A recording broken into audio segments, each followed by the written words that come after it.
Bonjour. Alors, aujourd'hui on va partir en voyage, on va aller pas très loin, on va aller à la digue de Tarnos.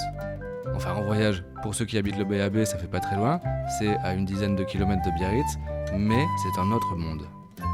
Je me suis intéressé au sujet parce que depuis qu'il y a eu l'incendie à Chiberta, et moi j'habite à Chiberta, on voit les usines du port de Bayonne qui étaient cachées derrière les arbres. Et donc, maintenant j'y pense. Au bout d'un moment, je me suis dit que ce serait pas mal de savoir ce qui s'y passe et par la même occasion de m'adapter à ce monde qui change.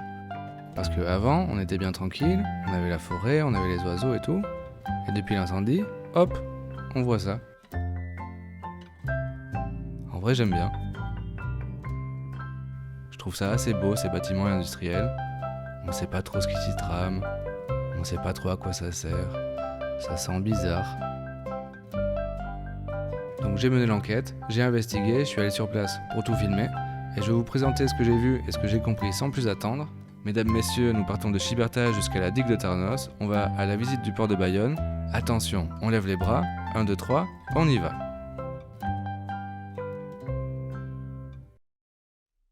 On commence au nord de Chiberta, à la barre, au terrain des caravanes.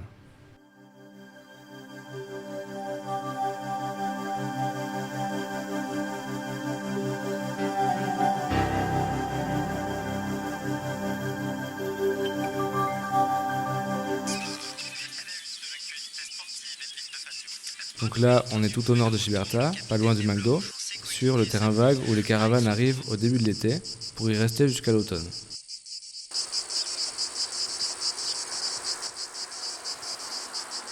Ce terrain vague, il est prisé des caravaniers, car déjà il est près de la plage. En plus, il y a un point d'eau pour se faire la toilette. Et puis il y a la patinoire pas loin. Il y a le McDo donc aussi. Et voilà, c'est déjà bien. Là, c'est des Hollandais, c'est des Allemands, il y a quelques Français aussi. C'est des gens qui sont en vacances, qui sont là pour profiter un maximum. De la Coupe du Monde. C'était il y a 10 jours, tout pile, Antoine Dupont, victime d'une fracture maxillosile. Ce fleuve, c'est donc l'Adour. Avant, on y pêchait le saumon, le fameux saumon de l'Adour, très réputé, mais maintenant c'est interdit. Cette interdiction, elle permet de protéger le respect de l'environnement et des poissons, et aussi ça diminue les perturbations quand les gros cargos veulent passer. Parce que le port de Bayonne, c'est un endroit stratégique pour le commerce de la région, et ce serait dommage de gêner son bon fonctionnement. Le saumon, il y en a plus au nord, ils peuvent aller là-bas s'ils veulent. Ici, c'est réservé aux trucs sérieux.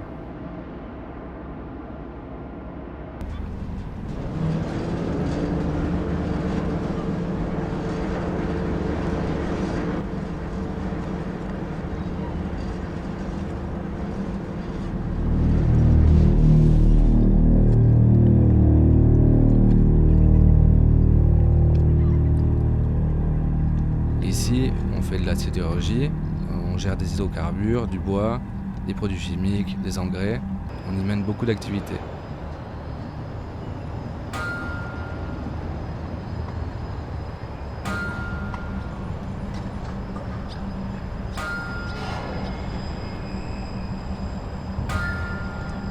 Ce bruit répétitif que vous entendez, c'est les travaux d'agrandissement du port qu'ils font un peu plus bas. On va aller voir.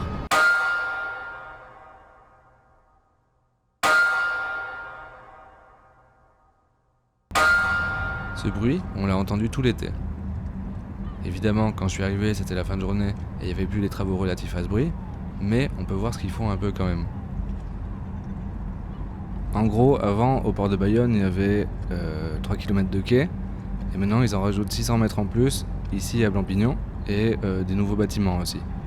Le bruit, ça vient des grands piliers qu'ils enfoncent dans le sol et qui serviront de squelette au bâtiment. Il y en a une 60aine, donc vous pouvez imaginer le bruit, et donc à force, le voisinage a rouspété contre les nuisances sonores, mais on leur a dit que c'était un bien pour un mal, car ça allait créer des emplois et rendre les régions plus prospères. Aussi, les espaces inoccupés sont revalorisés, et en gros, on leur a dit que ça allait donner de la vie au quartier.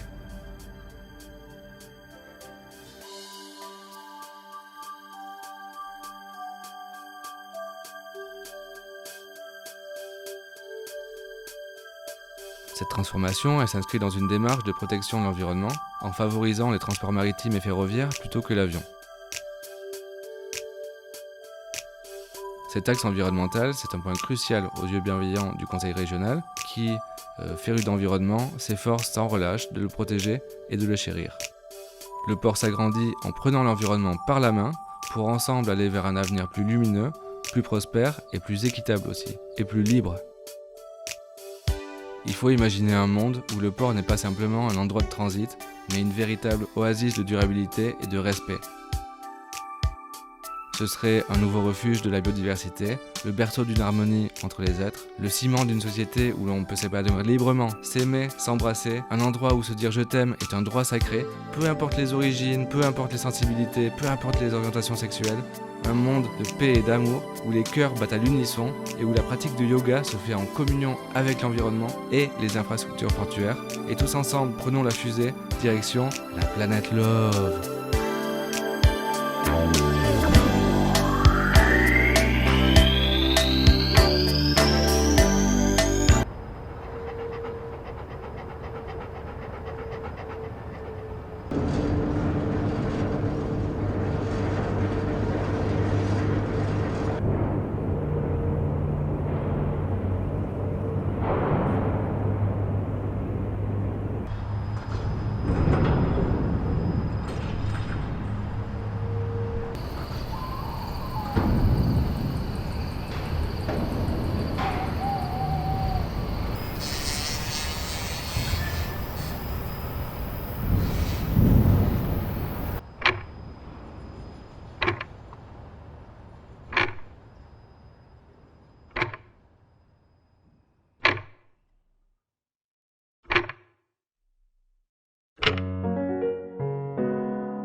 Un matin, je me réveille et je vois que ma voiture elle est pleine de petites taches blanches, un peu comme de la poussière, et je me suis demandé d'où ça venait, et plus tard j'ai compris en allant au port que ça venait de ce bateau.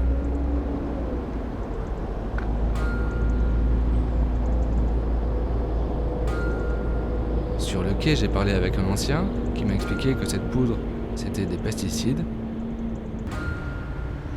En gros, avec sa grosse pince, la grue, elle vient prendre la poudre dans le bateau, qu'elle relâche ensuite dans l'entonnoir, qui va ensuite dans le camion, pour ensuite qu'elle soit directement répandue dans les champs.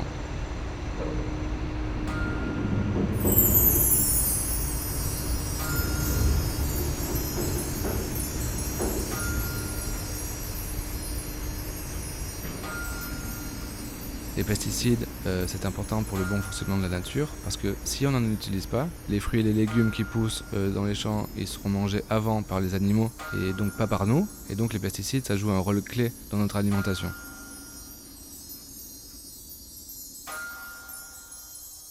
Vu que la poudre elle est très volatile, on en perd une petite partie qui va dans l'océan et pas dans les champs. Bon, on pourrait s'inquiéter niveau écologique, mais c'est pas très grave. Toutes les normes sont respectées, tout est carré niveau administratif, là-dessus il n'y a pas de souci. Et puis bon, ça fait de la nourriture pour les saumons.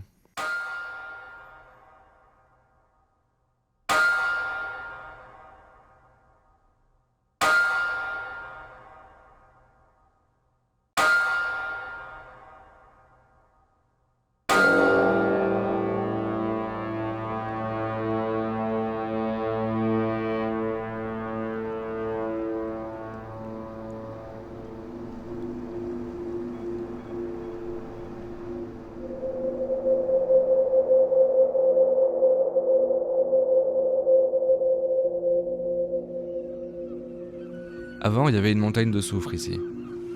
Toute grande, toute jaune. Maintenant, c'est interdit de disposer des grandes quantités de soufre à l'air libre, comme ça, donc elle n'est plus là.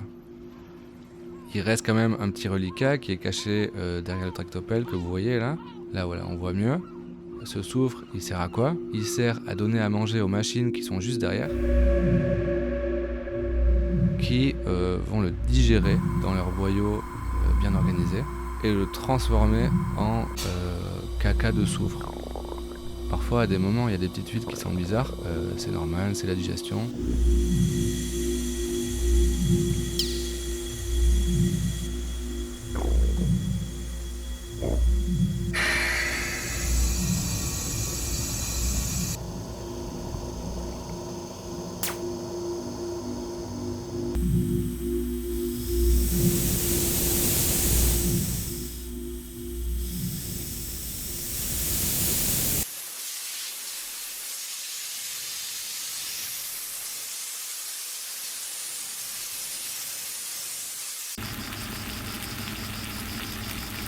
Vers le Pont Rouge, c'est le début de la zone des gens du voyage.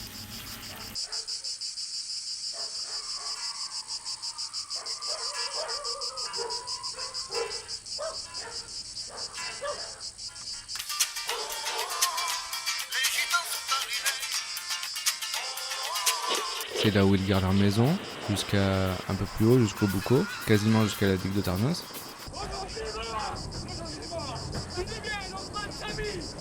Il y en a quelques-uns qui restent ici à l'année, mais c'est surtout vers mi-juillet que ça commence à se remplir. Un peu avant les fêtes de Bayonne en gros, quand il y a les forains qui viennent pour installer leurs machines et remuer la viande soule.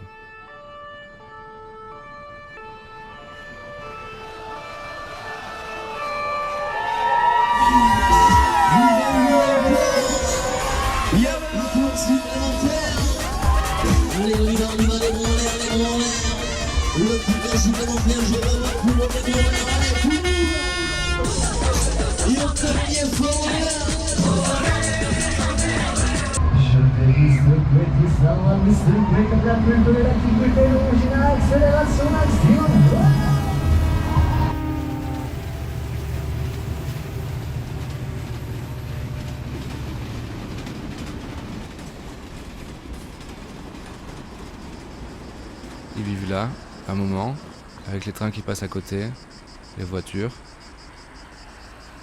Ils m'ont dit qu'il y avait des gros rats aussi, et que les enfants tombaient facilement malades à cause du plomb qu'il y a dans le sol. C'est comme ça qu'on les accueille, les gitans.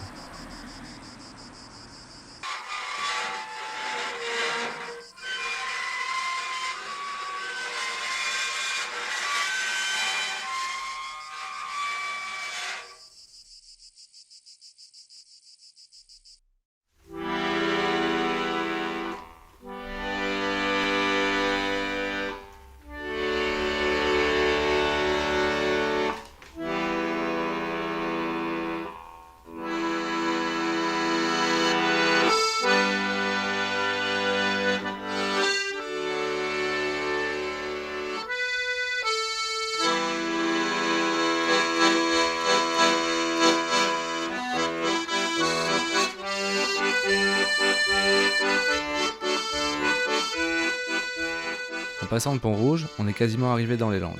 Mais c'est pas rare, même jusqu'ici, d'entendre de la musique basque, comme maintenant. C'est une belle musique, et les Landais savent l'apprécier.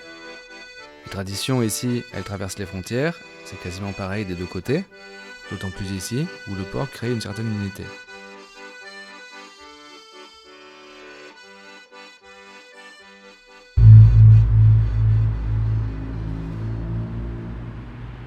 Quand on arrive vers l'embranchement qui mène vers la plage de la digue, c'est à partir de là qu'il y a les usines que l'on voit de l'autre côté.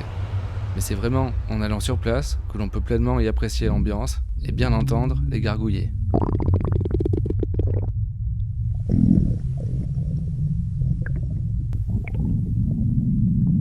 Dans tous les silos qu'on voit là, il y a des produits chimiques en macération. C'est des liquides qui sont assez épais, un peu comme de la purée. Un genre de purée un peu confiture aussi, qui serait en train de macérer dans le ventre d'une personne âgée. On est sur ce genre d'ambiance là. Oh oui, mon estomac. Roger, allez, réveille-toi. On se lève, on y va. Je te dis, on y va. Comment ça, voilà? L'inquiétude, lève-toi. Si on se dépêche pas, la pharmacie, elle va fermer. Allez, lève-toi toi aussi. En avant. Allez, on y va. Qu'est-ce qu'on va faire Et on a dit, on va au supermarché. Après, on va à la pharmacie. Ah bon, elle a dit ça. Et oui, souviens-toi, aujourd'hui c'est Leclerc. Cabriole, reste avec nous. Cabriole, Gabriel, au pied. Gabriel. Reviens. Voilà. Eh bien, c'est un beau chien ça, oui. Oui, c'est un bon chien ça.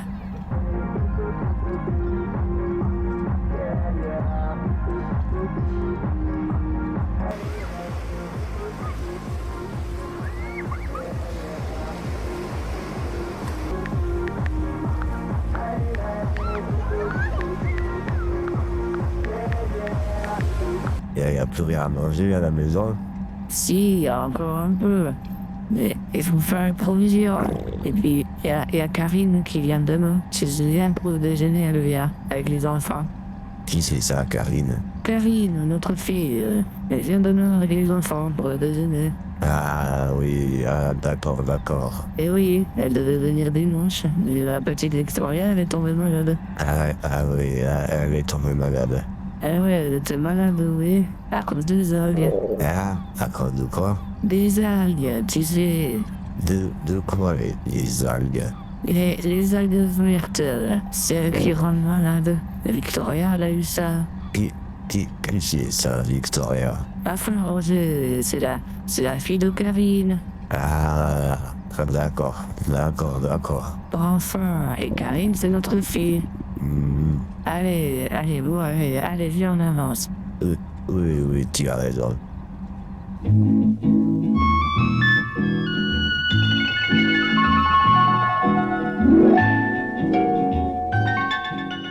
Tout au bout, juste avant la digue, il y a la plage. La plage de la digue.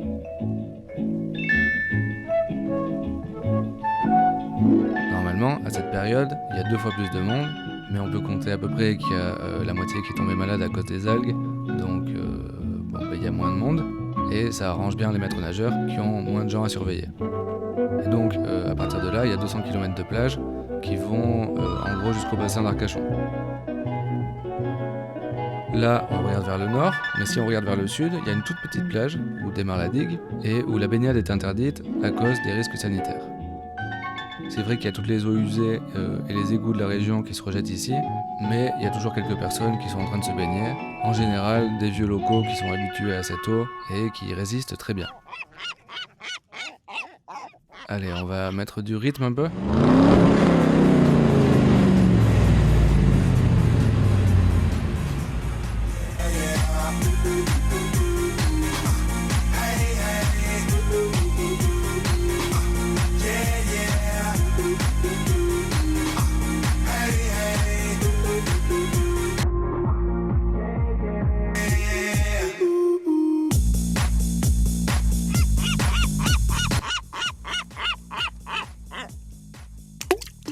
Tiens, les moitiés qui viennent de me chier dans les pastilles, c'est quoi? Vas-y, voyons. Là, regarde-moi ça. Oh putain.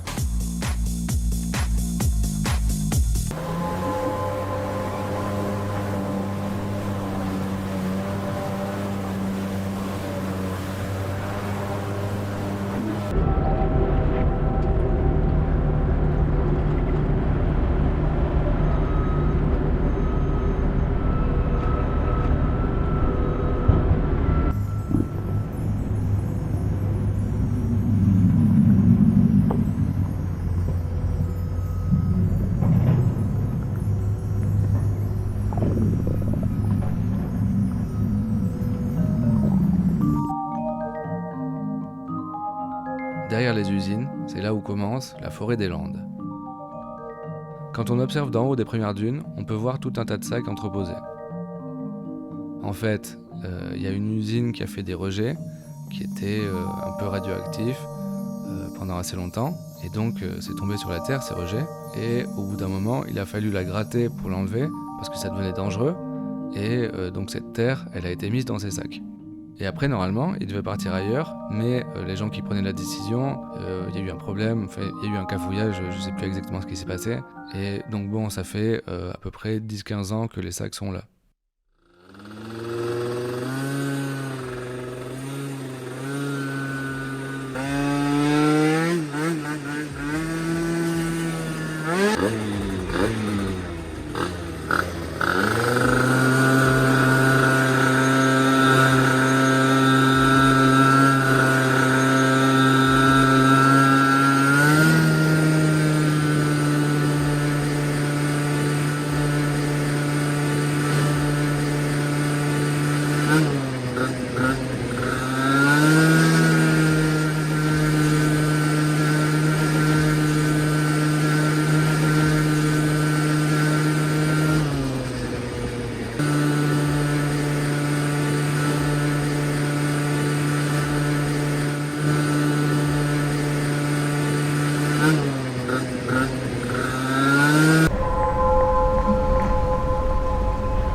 Et voilà, on arrive gentiment au bout de la digue, le point le plus à l'ouest de Tarnos, où les eaux font des petits tourbillons. Les jours calmes comme aujourd'hui, la digue, elle représente une ouverture sur l'infini, une invitation au voyage et à célébrer l'inconnu.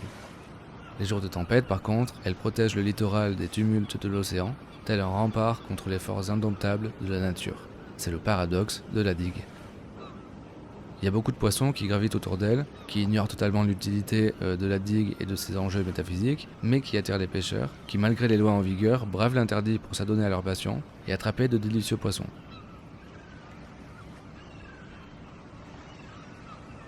Ils en garderont une partie pour se régaler avec leur famille et leurs amis, et en vendront une autre partie qui se retrouvera dans les assiettes des restaurants d'Anglet ou de Biarritz, pour le plaisir de tous. Avec un peu de chance, les clients du palais pourront même déguster le fameux saumon de la Dour et garder un souvenir impérissable de notre belle région.